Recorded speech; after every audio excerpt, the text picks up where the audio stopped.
What's going on, guys? This is Rob, and if you're enjoying the content here on my channel, then make sure you hit the like button and make sure you hit subscribe so you can help decide what direction the content on my channel goes in the foreseeable future.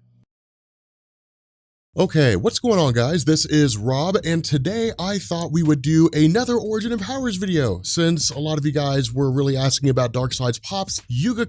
And since we've been covering some of the stuff from like DC's Fourth World lately, I figured now is as good a time as any to go over Yuga's origin and powers. Now, as for his comic book origin, in the post-crisis landscape, which is to say after 1985 when DC rebooted, Yuga was reintroduced to DC Comics by Mark Evanier and Paris Collins and made his debut in New Gods Volume 3, issue number 17 in June of 1990. A little bit of history here for those of you guys who are new to comic books. There is something in DC called the Fourth World, and the way this worked was that in like 1971, I think it was, Marvel artist Jack Kirby, basically one half of the dynamic duo, they basically introduced characters in Marvel like Thor and, Iron Man and the Return of Captain America, so on and so forth. Jack Kirby left Marvel because he was getting mad that Marvel was basically giving all the credit to Stan Lee and they weren't giving any to him. The result is that he went over to DC Comics and created something called the Fourth World. And the Fourth World was basically going to be this totally isolated universe that was huge and drawn out and massively expansive. The problem is that DC treated him like crap too, so he left and went back to Marvel, and DC basically had a half-finished project. And so what they did is they took everything Jack Kirby had done with the Fourth World and they just rolled it over into DC Comics, into all the superhero stories. That's why you have like Darkseid as a main villain of Superman or the Justice League or something along those lines. That was all stuff that Jack Kirby made and DC threw into their main superhero line of stories. Now, in 1985, when DC rebooted, they basically took what little was not tied into the larger DC universe from the Fourth World and fully rolled it all in, at least whatever it was they decided to keep. Now, since then, since his basically second appearance, more or less in 1990, Yuga has only made a handful of appearances, most of which occurred in the issues immediately following his first appearance. So we don't know a great deal about his backstory, but what we do know is that Yuga is one of the New Gods, which is a race of extremely powerful human-like beings that exist outside of space and time in a realm known as the Fourth World. At least that was the original intention. After Crisis on Infinite Earths, because the multiverse was eliminated, you only had one universe. And so what DC did in order to reconcile the existence of the New Gods, who were traditionally outside of a multiverse, they basically said they were in the universe of DC. They were just walled off from everything else. It was just kind of a galaxy out there somewhere, and it was just walled off from everything in existence. But the idea here is that within the Fourth World, there exist two main planets: New Genesis, which is basically designed to be heaven in a lot of different ways, and Apocalypse, which is designed to be the other place. We can't say the actual word because of YouTube demonetization. So both of these planets basically came into existence following the destruction of a previous planet called Urgrund, which was basically split into two separate planets following its destruction and the death of the old gods. But we also know that Yuga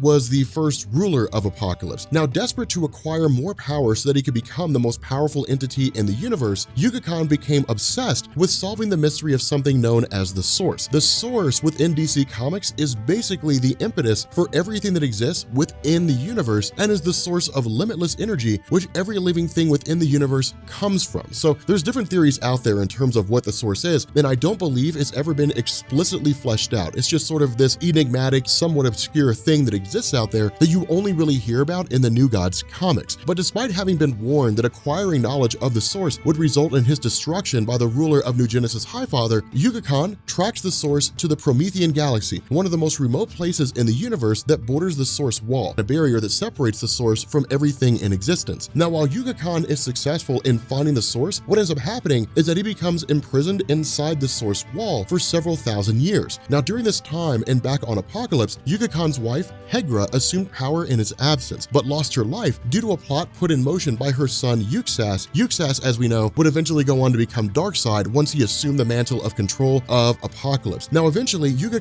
manages to free himself from the Source Wall and almost immediately consume the planet Velos after destroying its protective force field so that he could absorb its energy. He then destroys a probe station owned by the Thanagarians, the alien race that Hawkman and Hawkwoman belong to, and feeds on another planet to bolster his own strength before returning to Apocalypse to reclaim his throne, which he's able to do by imprisoning Darkseid and disintegrating Darkseid. Now, during his second stint as ruler of Apocalypse, Yuga proves to be an even more brutal dictator than Darkseid Darkseid himself had ever been. However, he does not stick around long as he once again tries to set off and enter the source, and then he's once again imprisoned as a result. So definitely a powerful guy, not the sharpest tool in the shed. Yuga Khan is kind of an idiot. So now that we've covered his origin, we can get into Yuga Khan's powers, which are really pretty immense, and he's probably one of the most powerful of all the new gods, and certainly one of the only beings that has been able to instill fear in Darkseid. So because he belongs to the race of new gods, he has all the powers common to the new gods, like immortality, invulnerability to blunt force attacks, super strength, stamina, speed, reflexes, all that kind of good stuff. But in addition to all of that, Yuga Khan is able to employ a litany of additional powers that make him one of the most powerful beings in the DC universe. As an example, Yuga Khan can create constructs of pure energy, and we see this happen when he attacks the Thanagarian probe station, which leads to him having a showdown with the Kryptonian Mon-El, which if you watch the Supergirl TV show on CW, then you probably know who Mon-El is. But he's basically a member of an alien race called the Daxamites that was on a team called the Legion of Superheroes, and is pretty much the exact same powers as Superman, except for his weakness to kryptonite, because kind of he's Kryptonian, kind of not. The reason why I say that is because within DC Comics, the Daxamites are basically Kryptonians who left Krypton and settled on a planet called Daxam. They don't really have a weakness to kryptonite per se. Instead, for the most part, their weakness is lead. Now, during his battle with Mon-El, Yuga Khan is able to create a net out of pure energy that's strong enough to trap Mon-El, who, as we said, possesses a level of strength roughly equivalent to Superman. Now, Yuga Khan is also able to absorb the energies of other living beings as well as planets, as he did after freeing himself from the Source Wall. Now, doing this allows Yuga Khan to become even more powerful than he already is. He also possesses some mental abilities like telekinesis and telepathy, and the ability to create illusions that can be seen by others, as he did when he reminded Darkseid of the murder of Hegra right before he disintegrated him. Now, prior to this though, Yuga Khan demonstrates another one of the ridiculous powers he possesses, the ability to manipulate reality, as he was able to transport Darkseid from one place to another in an instant before declaring that he controls all of reality itself. Now, we also see Yuga Khan demonstrate an ability to manipulate the source to some extent, as he's able to shut down all the technology on Apokolips that derives his powers from the source, like mother boxes and boom tubes, and also cuts off every single new god from the source as well, effectively neutralizing all their powers. Now, Yuga Khan is also able to produce incredibly powerful energy blasts and was able to single-handedly dismantle a fleet of starships from New Genesis along with them. So yeah, although we haven't seen a lot of Yuga Khan in the comics recently, what we have seen is enough to let us know that he is a force to be reckoned with and probably one of the most powerful and dangerous beings in the DC universe. Now, I do want to point out here, this is the pre-New 52 / post-crisis version of Yuga Khan, but we have seen the character pop up in the New 52 continuity as part of the Darkseid War storyline. Now, in Darkseid War Shazam #1, one of the one-shots that came as an aftermath to that story, we saw a new pantheon of gods that give their power to Billy Batson. One of these gods is called Zonus, at least I think that's how you pronounce it, which replaces Zeus in the god representing the letter Z in the name Shazam, which again is basically an acronym for the first letters of the characters that give Billy Batson his powers. But Zonus explains that this is simply an alias and that his true name is Yuga Khan, and that he is the father of Darkseid. Yuga Khan steals the staff of the wizard that's training Shazam and returns to Apokolips to reclaim his throne following Darkseid's death, but is defeated by Shazam himself. And the reason why this is important is because this leads us to really the only bit of information we have about the New 52 version of Yuga Khan, which is that upon defeating him, Shazam is able to call upon his power to manipulate the source. So we at least know that this version of Yuga Khan possesses source manipulation just like his pre-New 52 counterpart did. Now, what this means for Billy Batson, we have no idea, because we have only seen him once. We have no idea what Billy Batson is doing right now. We'll probably find out in Dark Knight's Metal, because they all have to go to Rock of Eternity, which is where Shazam hangs out,